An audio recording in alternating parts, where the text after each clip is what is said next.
Basil is one of those fleeting, beautiful summer flavors that isn't available year-round in your own garden. I'm Christy Wilhelmi from Gardenerd. I'm going to show you how to biointensively plant basil varieties so that you can have a year's supply of pesto tucked away in the freezer anytime you want it.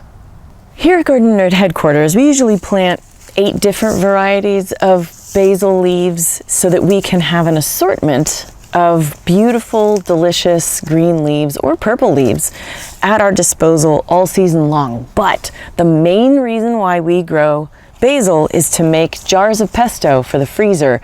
And it works. In less than 4 square feet, you can grow as much basil as you could possibly consume and then turn it into pesto and put it in jars in the freezer over winter.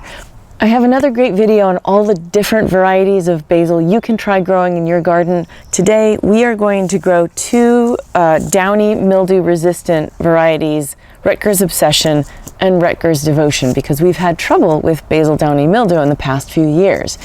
The first thing we need to do is drill holes for our basil seeds. Now you can do this from seedlings as well. That's fine, you can start them indoors, whatever you prefer. This is about plant spacing to get the maximum harvest possible. When we drill holes for basil, we're going to just drill a 1/4 inch deep hole because basil seeds are fairly small. Now I'm using the square foot gardening method, which divides this section here into 3 square feet. 1, 2, 3. And then I'm going to drill holes on either side of my drip line, 4 per square foot. So it's just a little divot here, here, here, and here. Basil seeds are very small, so we're just going to take 1 or 2 and drop them in each hole, like so,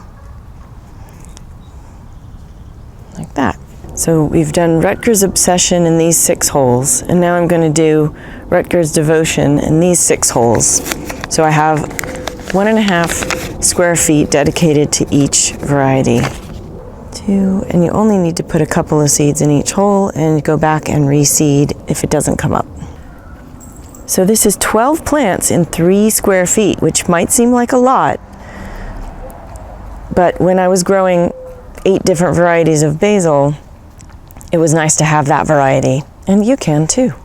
When you're done planting, you want to water this every single day to keep that top inch of soil moist so that these will germinate, because drip lines are not going to water evenly. It's a good idea to hand water to make sure that happens. Then pay attention, because as they germinate, you're going to want to protect them. Basil sprouts are delicious to critters, especially sow bugs and roly-polies. So we use cloches, these plastic cloches. This is a plastic water bottle that we have cut.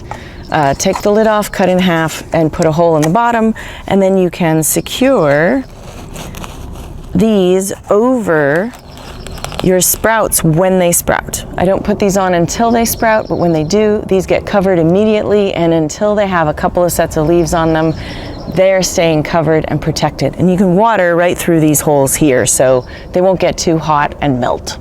Plant basil now in a small space for a future of pesto all year long.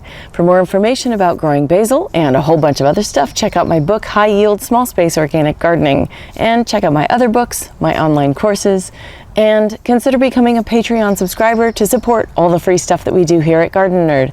Patreon supporters get access to behind-the-scenes goodies and monthly hangouts with me.